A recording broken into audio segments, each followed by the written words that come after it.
Hi, welcome to BS Garage. On this one, I take you through the install of my LSX Concepts flex drive system. Let's go.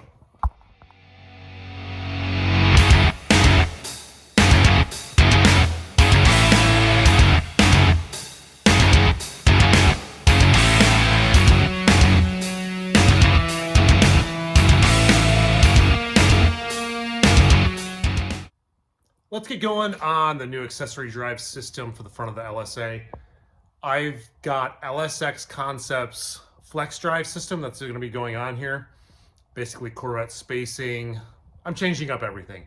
If you missed it, I did a video laying out everything before. I'll go over everything again, like as I put them on. But I'm hoping that this is going to solve my belt shredding, belt loosening, belt misalignment issues that I had, because before everything was on one single system, and the more I read up on it, that's a big no-no. None of your parts are, like your accessories for alternator and power steering, are not meant to have that much tension that the Supercharger is on them, causing premature wear. This new system is going to be more of a separated system, so the blower is going to be by itself and the accessories are going to be by themselves. Much more reliable system. Belts are much shorter, plus there's infinite amount of adjustment, it seems like, in order to make sure that you can get it exactly in the right spot, which is perfect for this thing because, I mean, the blower's raised up a little bit because it's on cathedral port heads. So I had to have the ICT billet adapters in order to make all that work. So it's a little bit high. Anyway, we're going to get it all dialed in. But for now, I need to start mocking it all up. I have to get my Innovators West dampener off there, which is kind of a bummer because that thing was stupid expensive. And then also I have a Lingenfelter blower drive on the top that needs to be pressed on. So I got to read into that and figure out all of that. I have to switch over to the ZL1 Corvette style water pump here. It's much more shallow, as you can see, compared to the truck one that I had on there, which should give me a lot more room for accessories and stuff like that. But as you can see, it's silver and not the bronze color that we like. So I'm going to go ahead and paint this up. I might actually try to switch out thermostats too, because I believe this is a 160. I think this one's a 180. I'll have to open those up and check it out to make sure, because I want the lower one for sure. And then obviously you can see the difference in where the inlet is, or outlet, compared to the truck one. So everything's got to get changed up. Got the water pump masked off, painted up, waiting for that thing to dry. Same thing with the neck. And I was right, like the this one, the one that came with it is 86 degrees Celsius. So it's somewhere around there. And this one's like a 70 something else. So it's a much lower setup. I don't even know where it reads on this one. It said it, I swear, but I mean, look at the girthiness between the two. But their height and stuff is the same. So I'm gonna run this guy because I know it's gonna work. And then I'm currently in the process of pulling off Innovators West balancer. You can kind of see the setup I have in here. Because this thing is so deep, I actually had to stuff a socket that fit the same bore diameter in there in order to get enough bite on here. And I'm slowly turning this and pulling it out, and it's coming out with ease. Like I can do it with pretty much one hand. Let's see how we go in there. So we'll work on this thing, getting this thing off. And I also have to get this thing. Actually, let's just focus on this. We'll get this off and then move on to putting on the ATI setup. Old setup's off, new setup's going on. So this is the main hub. And then the accessory drive setup bolts to that, which is the main dampener. And then on top of that, we'll bolt the Supercharger. I think I went with like a 2% overdrive setup.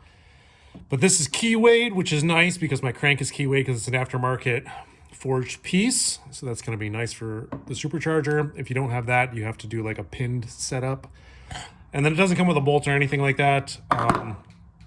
I'm just going to install it and then use an ARP. It says to RTV both sides of the washer before putting it on, and then use red Loctite on the threads itself at, what, 230 foot-pounds?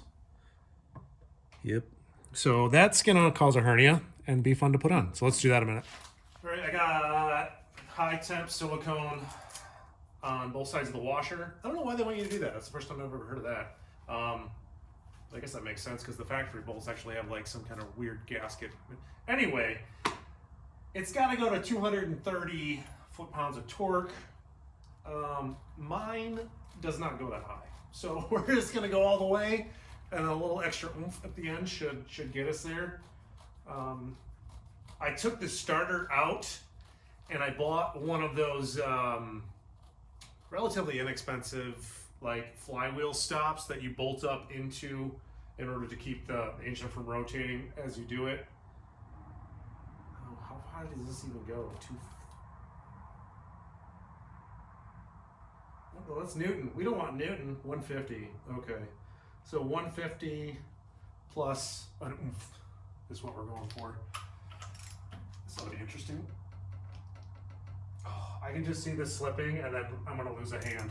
That's exactly what's going to happen here. So there's our 150. How about that much more? Oh. Cool. That's on. Good deal. So now we can put the hub thingy on. So I'm gonna see if I can show you this. There is one bolt that is offset in order to make sure that you have correct timing marks on your setup. So it says right there, offset hole with a little dot on it. And if you look on the hub itself, there's a little dot on the offset hole there. So that's the ones we gotta line it up on. Yeah, I'm gonna go ahead, I'm gonna throw this on. And I don't know the torque specs and stuff on these. I'll look it up and then we'll install this. 16, it is 16 foot-pounds of torque. I smeared a little bit of anti-seize on the backside of the damper itself in order to put that on, which didn't, I don't know, I just thought that was a good thing to do. And then 242, the blue Loctite, even though it had like some kind of like orange coating on the bolts themselves, but I just put a little bit of blue Loctite on all of these themselves. And then crisscross applesauce, 16 foot-pounds, and that's on. Next up, I want to put on the blower lower pulley. Went ahead and threw the water pump on. Turns out I don't have all the bolts. That's cool. Ordered those. I should show up by tomorrow because of the whole like ICT billet setup. I don't know what I did with them. The extras that are supposed to be there, gone. 12 bucks, not a big deal. Next, though, I want to work on getting the upper blower pulley on an assembly. So it's the Lingenfelter style. But in order to get it on, I have to get the whole snout off because A, it needs to be pressed on, and C, this needs to be clearanced. So I have to, take this all off, basically cut this off in order to make sure I have clearance for the pulley. And then I got to go over to my dad's place because he's got to press the new hub assembly on there. Got the snout off. If you're ever doing an LSA blower, a solid coupler is definitely a must-do. You can see, so let me see if I can show you the issue. See that? So it hits that guy right there. Because mine's a little bit bigger, I mean, in the instructions it shows like a lot of machine work on there. I'm guessing that's because if you wanted to run a smaller setup here in order to increase the percentage of the pulley drive system, you'd probably have to take more of this out. But I only have to take out basically this nub here and a little bit of that one there. Instructions say 1.55 inches back, and it should be good to go. So that's what I'm gonna do. I'm gonna bust out my machining tool, which is also known as a grinder with a flap disc, and go to town on this thing. Pressing this sucker on here. As you can see, I made my clearances. Not the prettiest thing. I might come back and kind of paint this again in order to match the same paint. But I used the that solid coupler in order to put on the pins, and that's my flat surface because you want to press the whole shaft, because if you end up pressing on the shaft, on the housing itself, it's going to press the shaft right out of it. So yeah, and I got a 32 millimeter socket here, kind of like to brace around the new piece as it goes on. Let's see if we can get the sucker down on there. Oh yeah.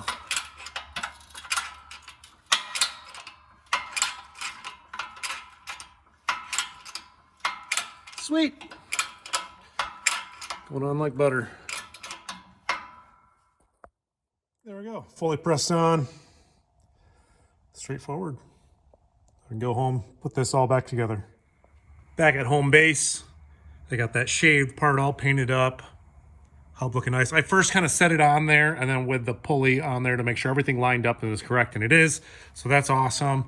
And then I cleaned up the mating surfaces on both the blower and the snout here. Put a thin layer of RTV high temp gasket maker because I think I read that from somewhere. That's why I have it. That's what I did the last time, so that's what I'm doing this time because they don't make gaskets for this. That's what you got to use in order to attach everything, in order to make sure you get a nice leak-free seal. So this is good to go now to go back on, and then we can put and bolt on the hub. Oh, they say also to pin it. It comes with a pin, this little guy right here, but it also says you need a 3/16 carbide bit. I don't have that. And because I don't plan on running crazy boost numbers, I'm gonna just mark it like on the backside here. And if I notice that it spins in any way, shape, or form, I'll address it then. I'll keep the pin around. Just kidding, I'll probably lose it somewhere, but that's the idea. I'll mark it and make sure that it doesn't spin on the hub itself. It shouldn't, because that was a very tight press fit, as you saw. But yeah, good to go. Snout's done-ish. Gotta go back on. Got that grip tip pulley all on there. That was a really tight fit too. Don't use the bolts to pull it in. Do not do that. Make sure it's fully seated, lined up with the bolts, and then put your 10 little guys in there. A little bit of blue 242 Loctite. You should be good to go. I still got to mark it. I need a new paint marker though in order to do that. I'll make sure I come back and do it. But on to the next thing. Time to start on all the accessories and accessory brackets here. I'm going to do the driver's side first. Thankfully, there's more pictures than words. Helps me to understand easier. And it's nice that they assume that I have an LSX block, not a junkyard block. That's nice of them. So yeah, I'm going to loosely bolt all this kind of together. Just kind of go over it when I'm done and show you what it looks like.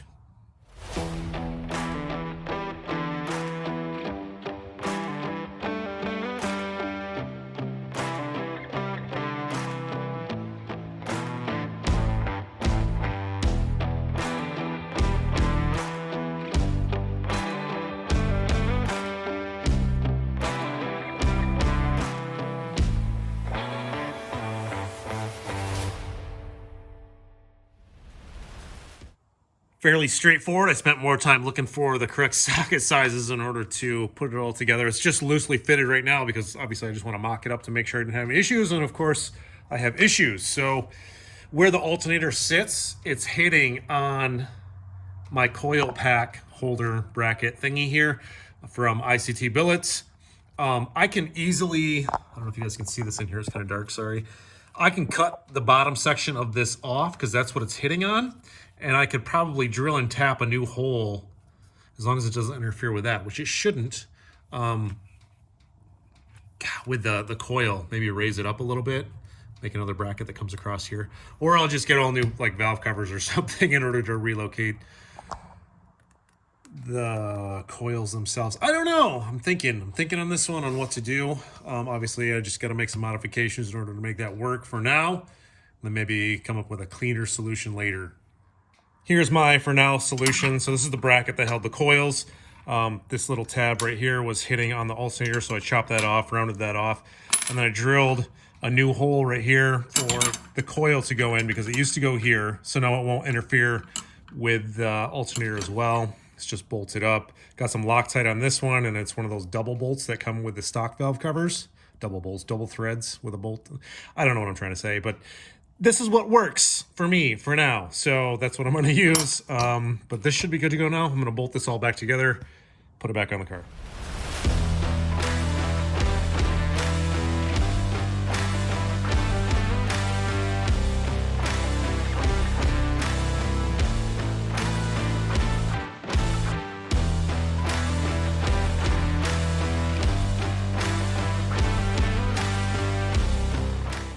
So I'm an idiot. For one, you can't put this bracket side on with the water pump on because there's this bolt down here that you have to put in. So leave your water pump off until this is all assembled. Also, I thought that the AC compressor that I had would have worked with this setup, but it can't because it's a 2-bolt style, which is fine, whatever. I'll use this on the next project with all the brackets and stuff that were on the car. So I ordered a Satan 508 with the four mounting bolts. That's the one you need. I got that on order. Also, the alternator itself, I couldn't remember the specs on this thing, so I tried to look up my past orders and where I even got it from, and I don't know. I don't know where it's at. I don't think it's a very high amperage output. So I ordered a 220 amp output. One of the main reasons why I did that too is because this pulley right here, it's an 8 rib. I need to change it back to a 6 rib, but I have no idea what I did with the factory 6 rib that was on here, which is fine. Again, I will save this for the next setup, and then that'll all go with that because I have 8 rib, you know, harmonic balancer plus an 8 rib power steering, whatever. We'll make that heavy duty on that one. So I ordered that too. That should be coming, and then I'll replace it once that comes in. But for now, I need to work on the drive system for the blower itself because I need to start measuring for belts. And I really want to measure that belt first. I'm going to guess that the accessory belts are going to be a little bit more common, but I need a heavy duty 10 rib now for this sucker. Nice to be measuring that out and get those on order. Also, there's this little support bracket here that needs to go in where the water pump bolts go in. That really helped if I'd read the instructions. You know, I would have known that from the beginning. But yeah, take these 2 bolts out. This bracket goes in. Next up, I've got the main tensioner here for the Supercharger. This bracket is nice and billowy. Oh, it looks awesome. And then it's got the clover leaf adjustment on here. Got to make sure number 3 is in this position, facing, you know, just this. Make sure it's this. And these are 25 foot-pounds with a little bit of blue Loctite. Now I can put the factory ZL1 style tensioner on there. I ran into an issue. So this is the factory ZL1 tensioner, right? And I don't know if you're supposed to use like the factory bolt that these things normally come with, but I mean, obviously with a custom setup like this, it doesn't come with bolts. And then in the bolt pack that comes in with the kits, I would just assume that it's this guy here, because I don't know where else it would work. And it doesn't say in the directions, it just says install the tensioner on the cloverleaf housing, slightly snug the retainer bolt. But, I mean, I have that much stick out, which is, you know, good for that amount. But my piece here isn't tapped all the way through. So it bottoms out after certain amount. So I honestly should just call him to confirm this to see what he thinks. Let's see how it goes. Yeah, so it bottoms out like right there. Like that's all I got. And I needed to go in quite a bit more. Shoot. I'm gonna call and confirm to see what that is and how that's supposed to work. But for now, I think I'm going to put like another couple washers behind here, and that should give me the amount of distance to snug it up. Also, these bolts here, don't assume that they're tight. Mine were loose. So I pulled them out, put a little bit of Loctite, blue Loctite on them, and then I tightened them up to 25. It doesn't say how much, but I tightened them down to 25 foot-pounds. And that should be good to go on that. So yeah, let me, I got to keep moving forward though. So I'm just going to washer this sucker, put it on there. I'll call, confirm, to see what he says, and then go from there. I have the main backer plate for the blower pulley drive setup installed here. Got my studs installed. So it says just to snug these up. This one closest position to the blower still being able to fit the blower belt on there. I went with a higher one because I'm running spacers for my blower setup, so I got quite a bit of room here. You may have to go to a lower one there. And then on the bottom one here, it says to go in position B. I don't know what position B is. So I'm assuming that that's A, B, C, D. So this is the fine tuning adjustment in tension, and then you can also do it on the clover down here. So this is where I'm going to start in order to make my main initial measurement to see how long of a belt I need. Here we go. This is with the pulleys on, smooth, ribbed, smooth. Use anti-seize. These are steel. These are aluminum. Prevent galling. A little bit of anti-seize goes a long way. Make sure you do that. I just went ahead and hand snugged these up, so now I can go ahead and measure for my belt. So the picture in the instructions is a little bit hard to see for routing, but it comes with this handy dandy tape measure in order to measure for belt length. So, you know, it goes around the main, up around, down the tensioner, up, round the blower, then back down. If I was to measure this out, it comes to 70 inches. I can't pull it tight with one hand, but you get the idea. And it says to go for a 1/2 inch shorter size belt than that. So it's 69, noise, and a half size belt that I need. And I'm gonna almost guarantee that the position that I put this in is B, because if this belt was to stretch a little bit, this is where some of your fine-tune adjustment is. So I can move it up, and that would pull it tighter and tighter in order to make sure that the belt stays within the tension range that is supposed to be shown on the factory ZL1 tensioner. Been a couple of days, but I finally got in my new alternator and my AC compressor here. As you can see, I went with a much bigger unit. I don't even know what this is, where I even got this from. I think it was a takeoff from something else, so I just used it on this project, but I don't think this is holding up to the amperage output that I need for the car itself. So I went with this guy. It's a 220 amp, a little bit more expensive, but I mean, when I got the AC going, the stereo, everything else, this should hold up to everything just fine. But as you can see, it's silver and not black. So what I'm going to do is just test fit both these up a minute, make sure everything's A-okay, and then paint these black and then install them for good. That took entirely way too long. I completely disassembled the alternator, separated the casing from everything else, and then I clocked it a little bit more this way in order to make sure that the plug was on this side. Leaves the routing a little bit cleaner, can hide it a little bit better. Everything's painted black. AC compressor, same thing. I didn't take that, you don't have to take that one apart at all. And then I got the fittings on the bottom. I am gonna have to order new hose end fittings here because I gotta redo these. Thankfully, I don't have to get new hose. I got plenty of hose here. I just gotta cut it to length and then make it come here off the fender in there, address it when I address it. But ordered the belts. Belts should be here this week sometime. I really wanna show you guys that. So I'm gonna wait to edit the video until like this is complete. But one thing I do really wanna work on now is, so this is the drive-by-wire, and you can see the splits here. Like this is what left me stranded because the old belt setup, the belt started to split and it started whipping right here, and then it whipped the actual wires here and I split the ground wire there.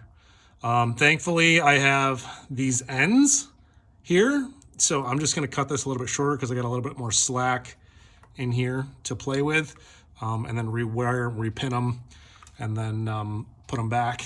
I made a little diagram. Obviously, you got to do that to make sure you know what you're doing. But I'd like to make some kind of like clamp off this bolt here in order to keep it nice and tight here, out of the way of this belt. I may even make some kind of scatter shield. I don't know, but for now, I just need to rewire this.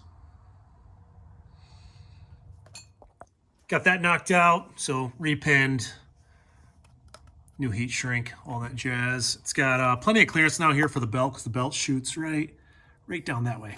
I might still build a shield, but for now I got an isolator clamp bolted into a bung. I don't know what it was used for before on the blower, but that's going to keep it nice and tight out of the way. And I got to come back up here and I'll zip tie this to the fuel rail, kind of hide it a little bit better. But got that knocked out. But now what I got to do is wait for the belts.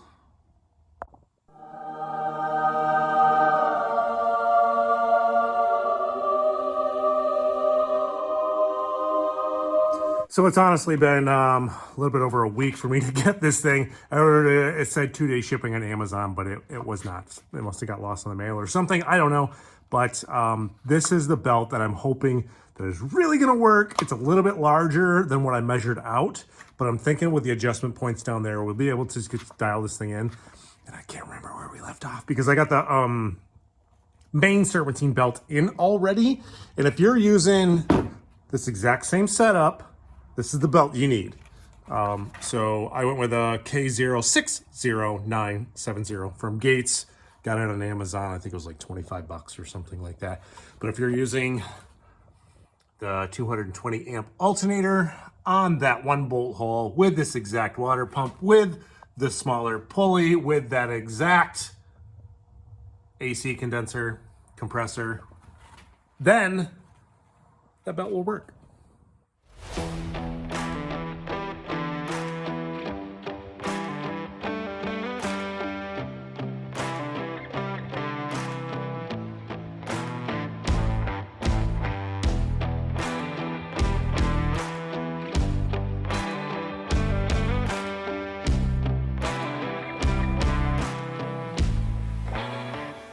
There we go. And that's the beauty of this system, is that it has so much adjustment in order to dial in whatever combination you kind of have. Because, you know, I got the spacers to lift this up a little bit, the certain size pulley that I have. So obviously you measure it out, you have the closest belt size that you can, and then you throw it on. I had to go all the way in the furthest one out, which, because the belt was bigger than I wanted it to be, but we are within the tension range.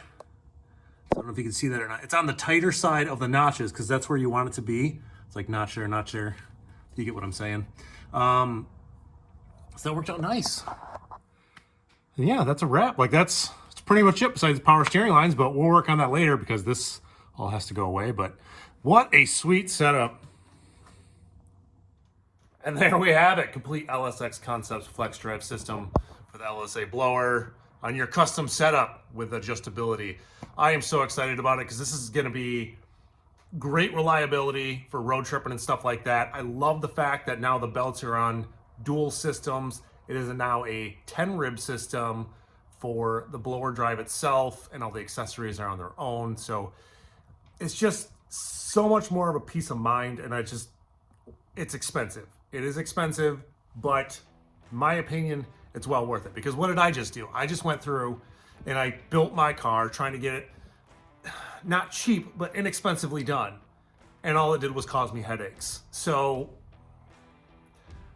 if you're gonna like play with the big stuff, I think that you gotta put in the money in order to get what you want out of it, but also do your research. Do your research on what's out there. Call these companies and ask them like, hey, this is what I have. This is what I plan on doing with the car.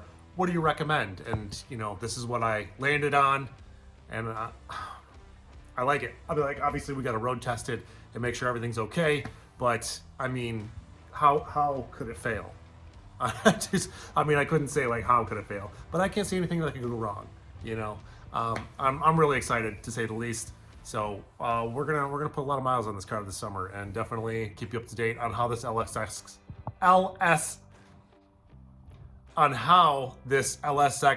flex drive system holds up. Again, if you guys made it this far in the video, really appreciate it. Hit that like, hit that subscribe. Got a lot more coming up because look at, we got so much stuff we have to do yet. Thanks for watching, guys. See you in the next one.